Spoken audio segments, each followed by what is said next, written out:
श्रीं क्लीं श्रीं कुबेराय अष्टलक्ष्मी मम गृहे धनं पूरय पूरय नमः। ॐ ह्रीं श्रीं क्लीं श्रीं कुबेराय अष्टलक्ष्मी मम गृहे धनं पूरय पूरय नमः।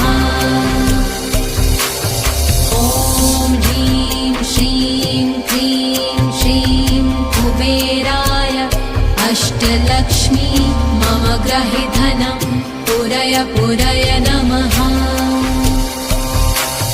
ॐ ह्रीं श्रीं क्लीं श्रीं कुबेराय अष्टलक्ष्मी मम गृहे धनं पूरय पूरय